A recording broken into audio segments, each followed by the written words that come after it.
Bienvenidos al canal Cursos Didácticos Solución Paso a Paso. Ciencias Naturales Sexto Grado, Bloque 1. ¿Cómo mantener la salud? Trabajaremos con el tema 1, primera parte, coordinación y defensa del cuerpo humano. Al finalizar este tema podrás explicar cómo el sistema nervioso coordina los órganos y los sistemas del cuerpo humano y aprenderás la importancia de evitar acciones que le causen lesiones o infecciones. Página 10 a 29. Gracias por ser parte de la comunidad de cursos didácticos Solución Paso a Paso. Gracias por visualizar nuestro contenido. La gota de agua perfora la roca, no por su fuerza, sino por su constancia. Comencemos. Coordinación y defensa del cuerpo humano. El sistema nervioso. Al mismo tiempo que lees este libro, realizas otras funciones, como respirar o escuchar los sonidos a tu alrededor, mientras que tu corazón bombea sangre a tu cuerpo. Quizá también tu estómago esté digiriendo algún alimento que consumiste. Todo esto lo coordina tu sistema nervioso. El cerebro tiene una superficie compleja caracterizada por hendiduras y pliegues. Reacción. Registra, describe y explica. Materiales. Regla de 30 centímetros, linterna, cartoncillo para cubrir la pantalla de la linterna, aguja o un lápiz con una punta aguda, cinta adhesiva. Formen equipos para trabajar. Primero, uno de ustedes sostenga la regla por el extremo, donde están señalados los 30 centímetros, de manera que el extremo del cero apunte hacia el piso. Por turnos, cada uno coloque los dedos pulgar e índice en posición de atrapar la regla, sin tocarla, justo debajo del extremo inferior, como se ve en la ilustración. Pidan al compañero que suelte la regla cuando él desee. Al hacerlo, quien esté en posición de atraparla, hágalo cerrando los dedos lo más rápido posible. Registren en una tabla, como la de la derecha, en qué marca de la regla consiguió atraparla cada uno. En la tabla de la derecha se indica el tiempo de reacción, relacionado con la distancia recorrida por la regla antes de atraparla. En promedio, las personas tardan 0.15 segundos en reaccionar. En la página de su libro de texto podemos visualizar las imágenes de la regla tomada por los extremos.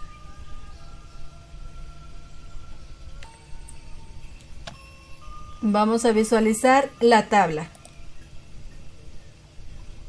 Tenemos la tabla con dos columnas, distancia recorrida en centímetros y el tiempo de reacción en segundos.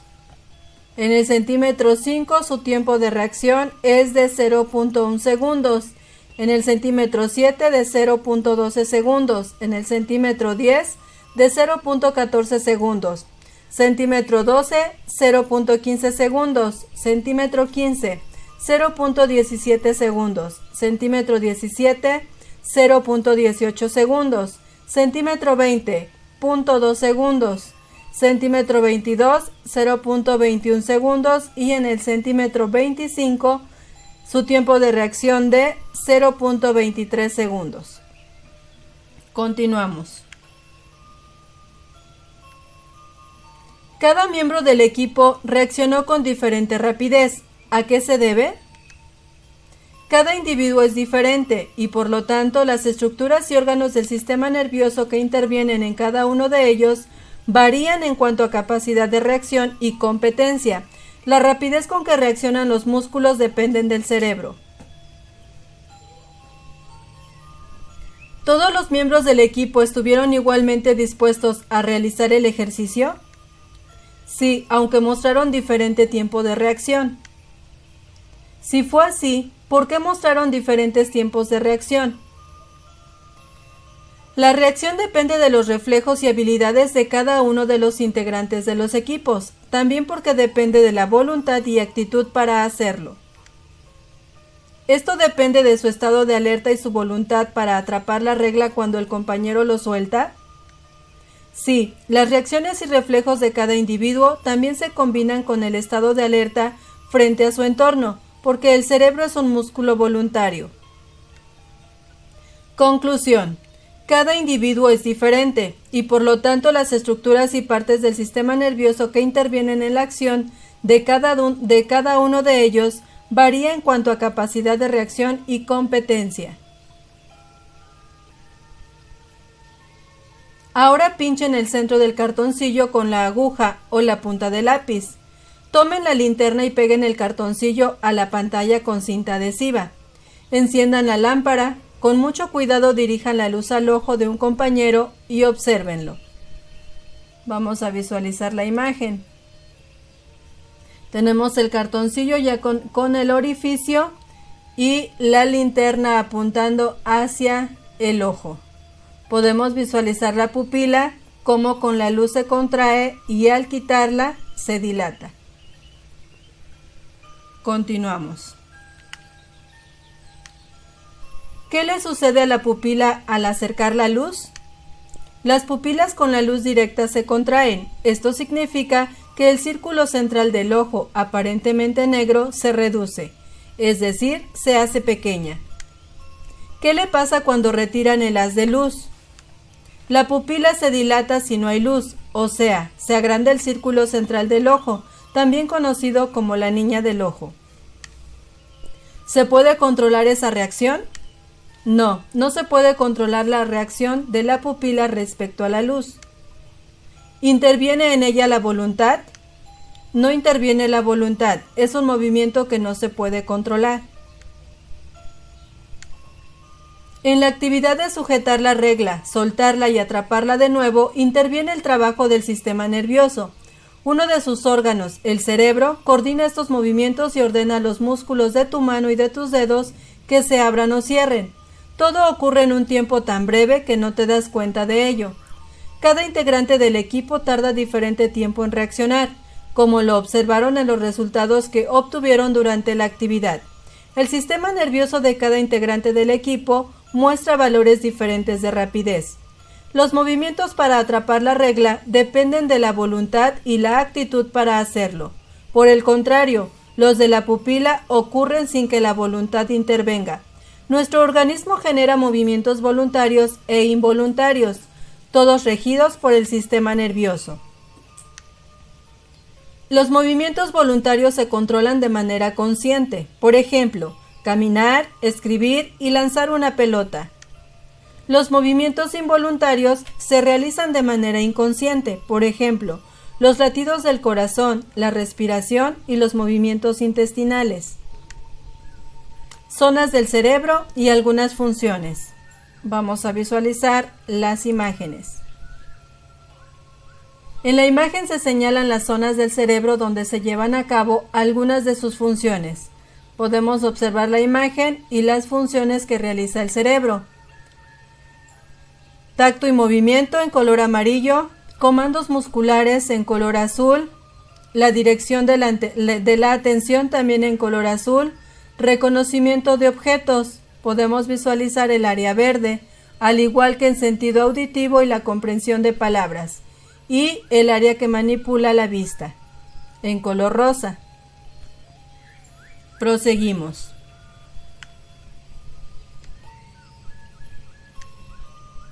La búsqueda.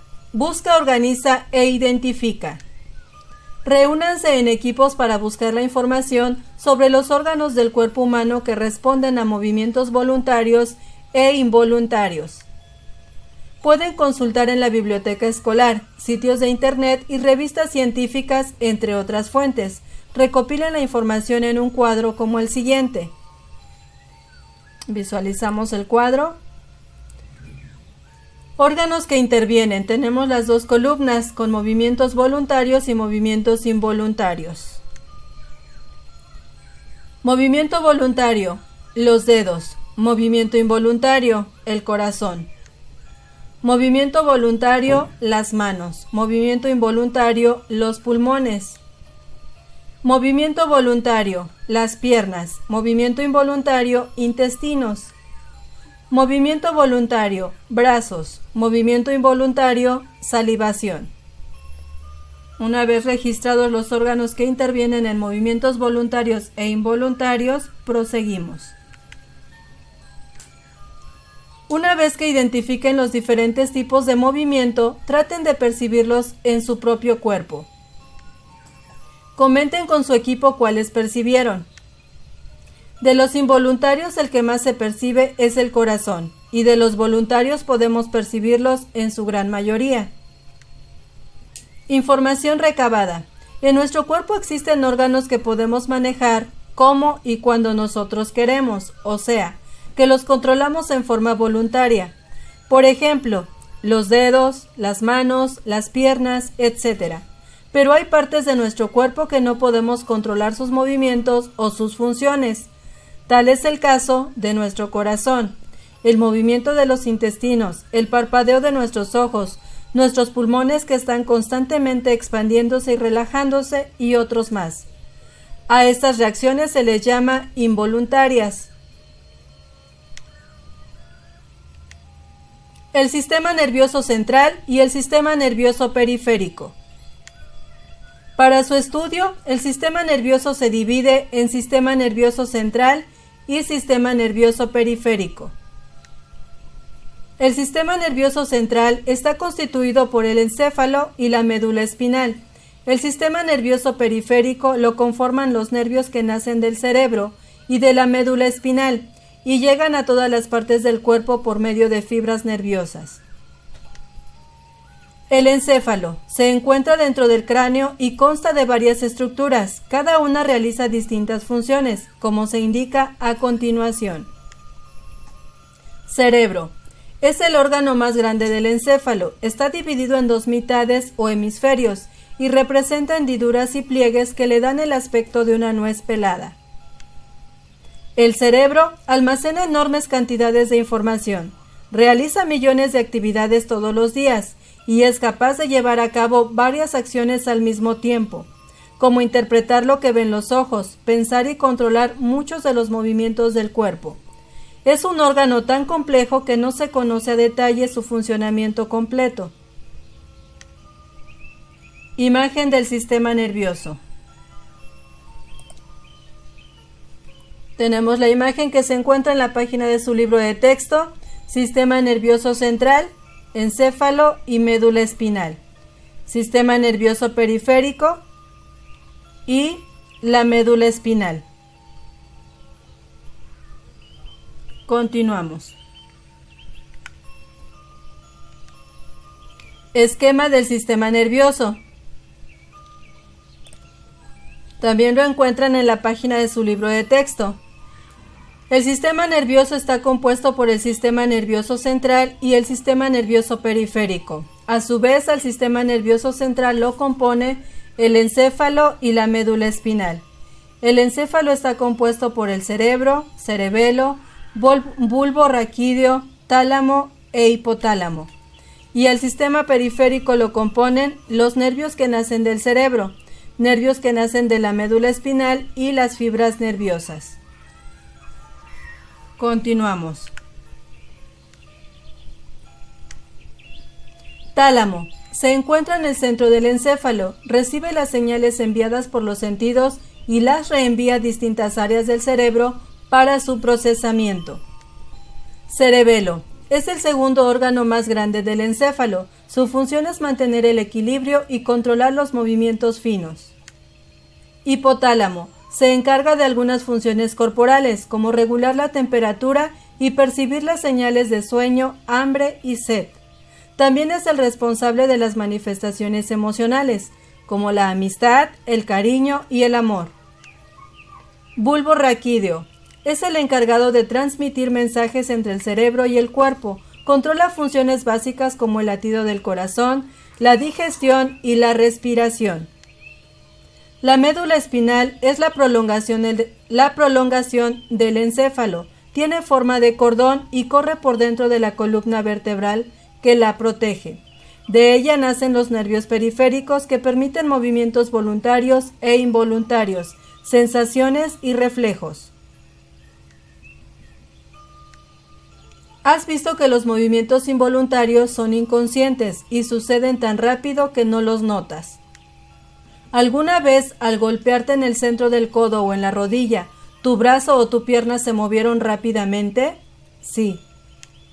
¿Te has pinchado con una aguja en algún dedo y lo has retirado inmediatamente sin pensarlo? Sí. Lo anterior sucede mediante el acto reflejo, uno de los principales mecanismos de defensa con los que contamos, pues nos aleja del peligro sin que nos demos cuenta, de manera automática. Al realizar la siguiente actividad comprenderás cómo funciona. El reflejo. Observa, identifica y deduce. Materiales: borrador y un banco alto. Formen parejas de trabajo, uno se sentará en el escritorio o un banco alto, de tal forma que sus pies no toquen el piso y cruzará una pierna sobre la otra. Enseguida, con el borde del borrador, el otro miembro de la pareja dará un toque firme en la parte media de la rodilla de la pierna cruzada. ¿Qué sucede con ella? Al golpear la rodilla en cierta posición, como hacen los doctores cuando te revisan, reacciona con un movimiento hacia arriba, pues es un movimiento involuntario. La respuesta se presenta de forma consciente o inconsciente. La respuesta de la pierna al golpe en la rodilla es inconsciente. Los movimientos involuntarios, conocidos como reflejos, controlan diferentes funciones del cuerpo humano y se generan de manera automática. Ejemplo de ello es el reflejo pupilar ante la luz. Además, son una reacción de protección ante quemaduras, machucones, pinchazos y otras sensaciones que nos alertan de un peligro. ¿Qué tipo de movimientos serán la tos, la risa, el llanto y la respiración? ¿Voluntarios o involuntarios? La tos es involuntaria, el llanto puede ser voluntario y la respiración involuntaria. Encéfalo y percepción auditiva. Vamos a visualizar la imagen. Se encuentra en la página de su libro de texto. Podemos visualizar de perfil el encéfalo, lo que es el tálamo, sustancia blanca, el cerebelo y el hipotálamo. En la parte inferior, el bulbo raquídeo. Visto desde otra perspectiva, parte superior, sustancia blanca, el tálamo, el cerebelo y el bulbo raquídeo.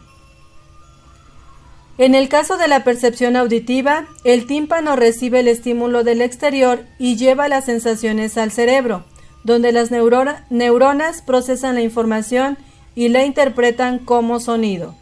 Lo podemos visualizar en la imagen que está en la página de su libro de texto. La tenemos aquí en pequeño y aquí más amplia para visualizar su proceso. Continuamos.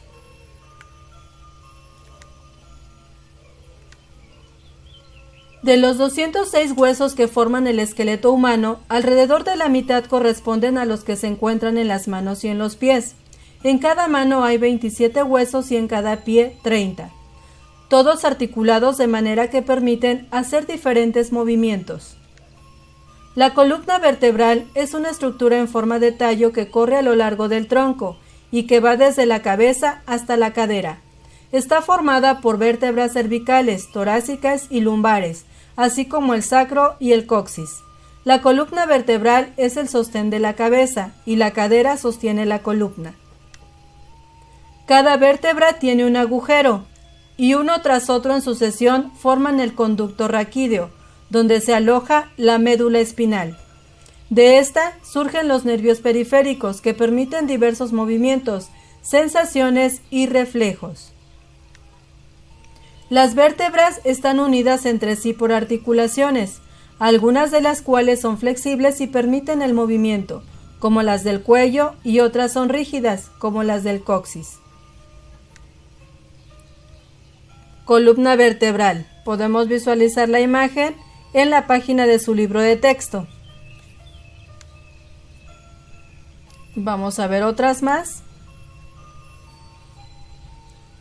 Los huesos de las manos, del pie, se compone por falanges las de las manos, carpo, metacarpo.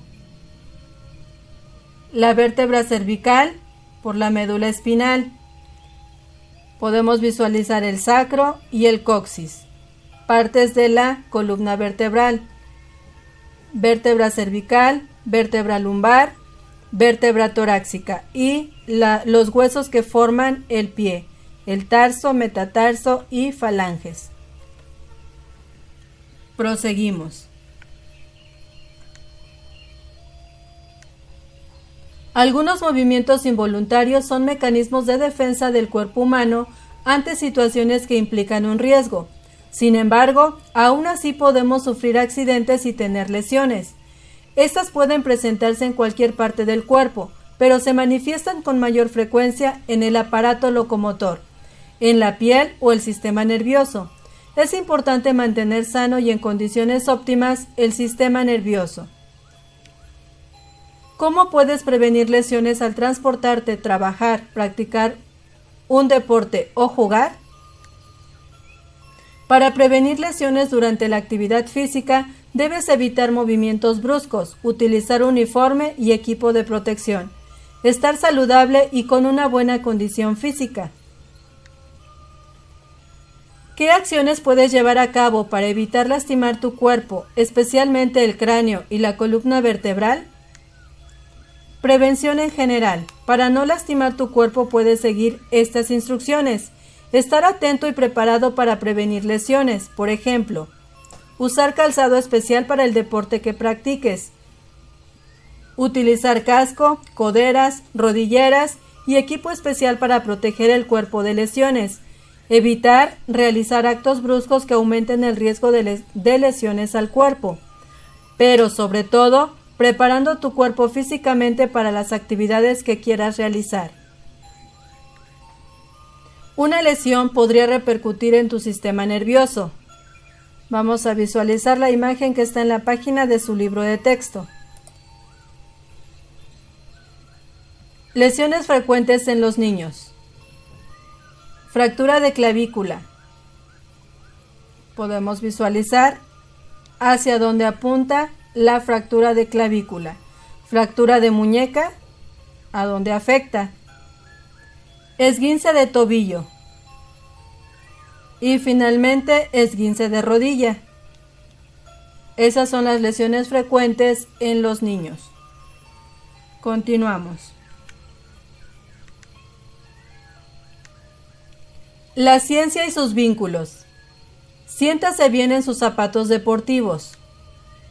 Durante 14 años, el Centro Médico Deportivo de Lyon, Francia, ha estado estudiando las lesiones en deportistas jóvenes y profesionales. El estudio ha establecido que el mejor método para evitar lesiones es prevenirlas. Algunos jugadores entre los 8 y los 12 años ya presentan lesiones en los talones y en el cartílago de la articulación de la rodilla.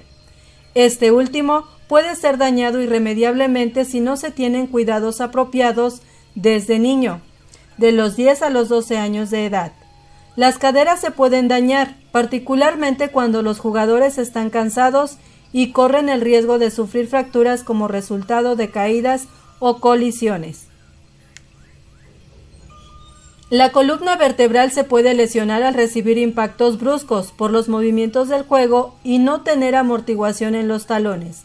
Cualquier lesión en la columna puede afectar al sistema nervioso, sobre todo si alguna vértebra se comprime o se lastima algún nervio que sale o entra de la médula espinal. De acuerdo con el estudio, los jugadores de fútbol que han jugado por más de 10 años tienen lesiones en la tibia o en el talón. Una deformidad causada por usar zapatos demasiado flexibles se conoce como pie de futbolero.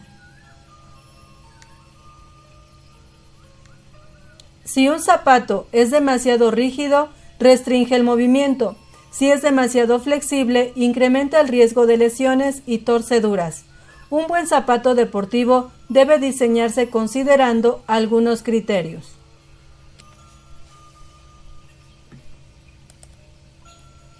Visualizamos la imagen. ¿Cómo se muestra? La aducción, el tipo de pie, o cómo se muestra dependiendo de los defectos que se tienen. La pisada normal y la pronación. Defectos en los pies provocan una mala posición al caminar. Es la imagen que se encuentra en la página de su libro de texto. Proseguimos. Debe dar soporte al pie y en particular a la articulación del tobillo para evitar torceduras, inflamaciones y otros problemas. Debe proveer al deportista de una buena estabilidad. De esta manera no se resbala en la tierra mojada ni patina en una superficie demasiado seca. Debe amortiguar los impactos, sobre todo aquellos sufridos por los jugadores de voleibol y básquetbol, quienes están constantemente saltando, lo que puede dañar su columna vertebral. Es importante utilizar calzado adecuado durante las actividades deportivas. Medidas preventivas. Analiza, reflexiona y concluye. Lee el siguiente texto con detenimiento. Luego, en grupo comenten y discutan acerca de su contenido. Durante la práctica de cualquier actividad se puede llegar a provocar algún tipo de lesión, y aunque existen métodos y medicamentos para sanar las heridas o fracturas, no existe mejor remedio que la prevención. Por lo tanto, debemos tomar las medidas de precaución necesarias para no sufrir ningún daño o minimizar el riesgo. Seguridad en la escuela. Observa, identifica y previene. En grupo y en compañía de su profesor, hagan un recorrido por la escuela e identifiquen cuáles de las actividades que se realizan en los salones, el patio y los baños pueden provocar accidentes. Tomen en cuenta los útiles escolares que puedan causarles algún daño. Registren sus comentarios en la tabla. Vamos a visualizar la tabla. Situaciones de riesgo en la escuela que pueden provocar accidentes. Cuenta con 2 columnas, actividades y medidas de prevención. Actividad: salir del salón. Medida de prevención: caminando y en orden. Jugar con el compás. Medida de prevención: no jugar con objetos filosos. Actividad: trabajar con engrudo. Medida de prevención: evitar tirar objetos y líquidos al piso para no resbalar. Proseguimos. Si reflexionan con atención en los datos que observaron y anotaron en la tabla, podrán formular algunas medidas para prevenir accidentes en la escuela. Argumenten su respuesta en el cuaderno. No correr dentro del salón, no jugar con objetos filosos, recoger la basura del piso, no empujar. Estas medidas nos ayudan a evitar accidentes. Es importante utilizar calzado adecuado durante las actividades deportivas. Reflexionen y comparen lo escrito en la tabla con las siguientes situaciones que pueden ocasionar accidentes en el interior de la escuela. Entrar y salir corriendo del salón o los baños. Abrir o cerrar rápidamente la puerta. Jugar con bolsas de plástico y con objetos de vidrio filosos o punzacortantes. Jugar, empujarse o jalonarse en las escaleras. Dejar objetos tirados en el piso y el mobiliario en desorden. Trepar y saltar en muebles, bardas o barandales. Ambas medidas pueden complementarse para evitar el mayor número de accidentes.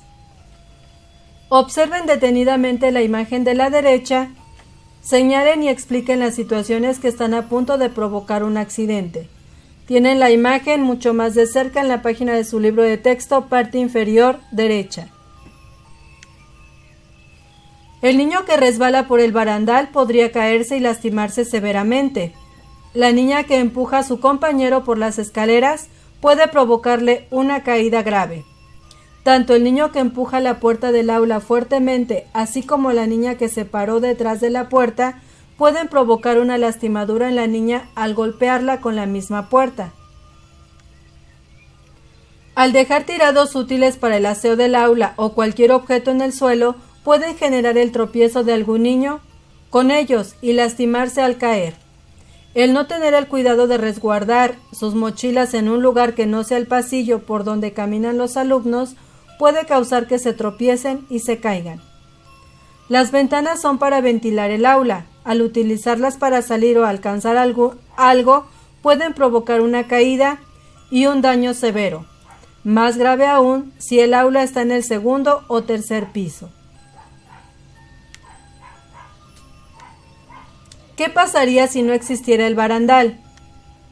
El barandal es un elemento importante en las escaleras porque proporciona un lugar para asirse, especialmente cuando la persona que lo usa tiene alguna dificultad para caminar normalmente, como alguna discapacidad motriz o lesión.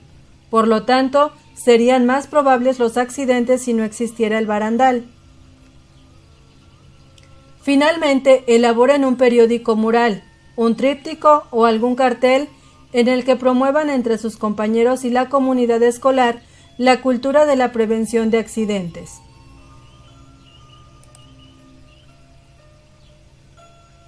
Tenemos un cartel: no te descuides, descubre cómo prevenir los accidentes escolares. Tenemos 8 medidas que nos pueden ayudar a prevenir accidentes. Durante la permanencia en el colegio o en cualquier institución educacional es necesario identificar las conductas y las situaciones de riesgo. Prohibir juegos bruscos, correr dentro de la sala, jugar en escaleras o abrir puertas violentamente. No correr mirando hacia atrás y subir las escaleras a paso tranquilo. No llevar tijeras en los bolsillos. El establecimiento educacional debe revisar el estado del sistema eléctrico, baldosas sueltas, pisos sin antideslizante y vías de evacuación no señalizadas.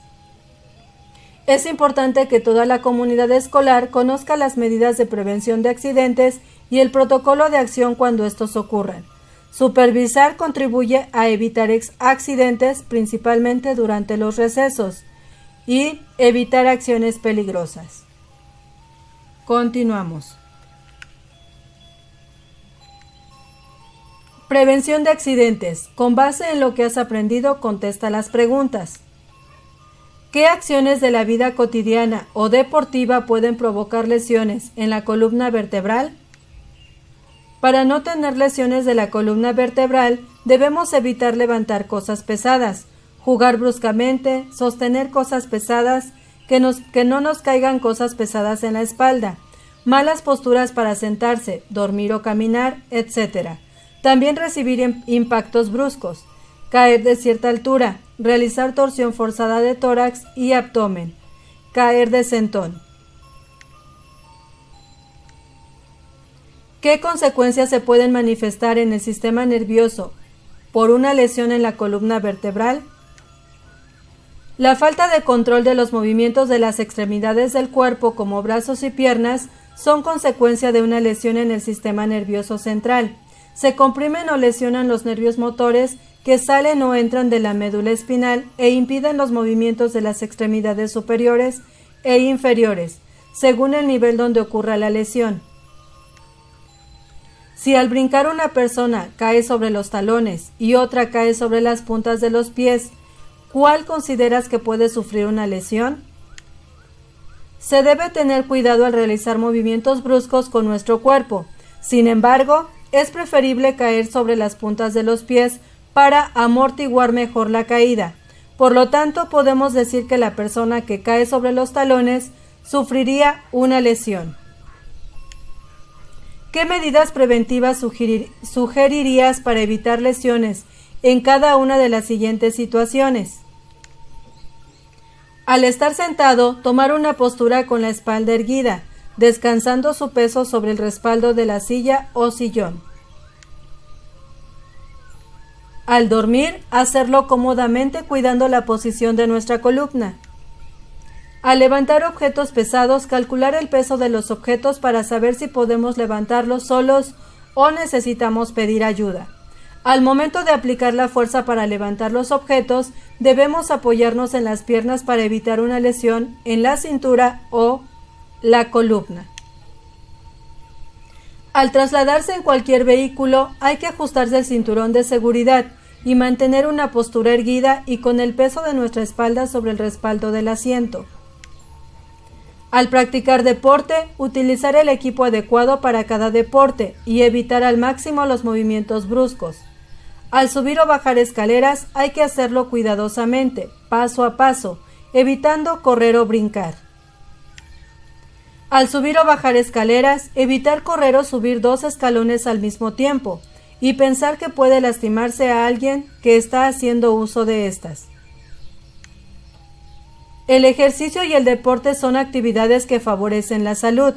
Realizarlos con precaución ayuda a mantener un organismo sano.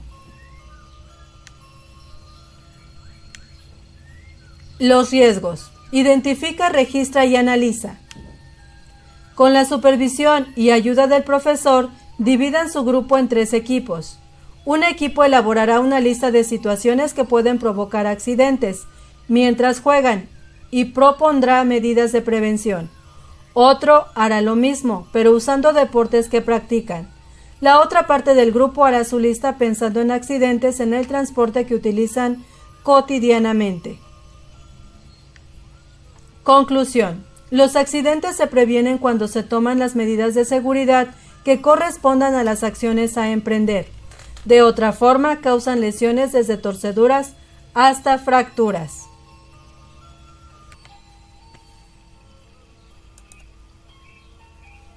Vamos a visualizar el llenado de la tabla. Cuenta con 3 columnas, situación que puede provocar un accidente en juegos, deportes o al acudir a la escuela, lesión que puede provocar y las medidas de prevención. Subir o bajar escaleras corriendo, lesión que puede provocar, torceduras, fracturas o la muerte. Medidas de prevención, subir o bajar lento, no correr, no empujar y sostenerse del barandal o pasamanos. La siguiente situación, sacar la cabeza o brazos de un auto en movimiento. Lesión que puede provocar golpes, fracturas, torceduras, pérdida de un miembro o la muerte. Medidas de prevención, ir debidamente sentado, subir los vidrios, evitar sacar las manos, brazos, cabeza y cualquier parte del cuerpo fuera del automóvil.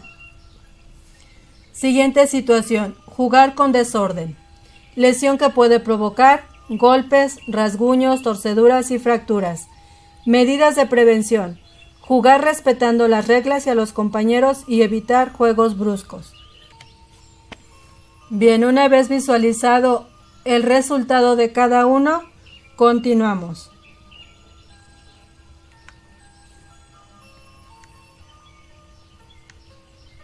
Es importante evitar que se dañe tu cuerpo. Esto lo logras poniendo en práctica medidas adecuadas para prevenir accidentes, tales como usar el equipo necesario para practicar algún deporte, por ejemplo, casco, rodilleras, coderas y zapatos adecuados. Al transportarte, utilizar el cinturón de seguridad si vas en automóvil, o seguir las indicaciones del operador del camión o autobús, además de bajar o subir cuando el transporte haya parado. Usar el pasamanos y las agarraderas para desplazarte dentro. Cruzar la calle en la esquina o en el área de peatones. Seguir las indicaciones de policías o personal de tránsito y obedecer las señales de vialidad. En los juegos, evitar acciones que comprometan tu integridad, como los movimientos bruscos que te dañen a ti o a otra persona. Evitar el uso excesivo de la fuerza y las situaciones de riesgo. Prevención de infecciones en el sistema nervioso. El sistema nervioso puede ser afectado por infecciones. Ejemplos de este tipo de infecciones son la poliomielitis y la cistecircosis, que pueden tener consecuencias graves u otras como la hidrofobia, rabia, de consecuencias fatales, por lo que deben ser atendidas a la brevedad posible. Para evitar la poliomielitis necesitas estar vacunado. En el caso de la cisticercosis la puedes evitar consumiendo carne en buen estado y cuidando que quede bien cocida. En cuanto a la rabia, si convives con animales domésticos, los debes vacunar contra esta enfermedad. En caso de sufrir una mordedura, acude de inmediato a la clínica, hospital o unidad de salud más cercano. Con esto concluimos la primera parte del tema Coordinación y Defensa del Cuerpo Humano del Bloque 1, Ciencias Naturales. Esperando como siempre la información sea de gran utilidad para que puedas desarrollar las actividades de tu libro de texto. Una vez más, gracias por ser parte de la comunidad de cursos didácticos Solución Paso a Paso. Gracias por visualizar nuestro contenido. Si aún no eres parte de la comunidad de cursos didácticos Solución Paso a Paso, te invitamos a suscribirte, a activar la campanita de notificaciones para estar al día con los nuevos contenidos. Si el contenido del video fue de gran utilidad para ti, te invitamos a seguirlo compartiendo con más compañeros para que sigan desarrollando con mayor facilidad las actividades de su libro de texto, o con más papás para que continúen apoyando a sus hijos en las actividades escolares. Regálanos tu like, es importante para nosotros y de esa manera nos apoyas. Recuerda, eduquemos y aprendamos con la tecnología del hoy, pero con los valores del ayer.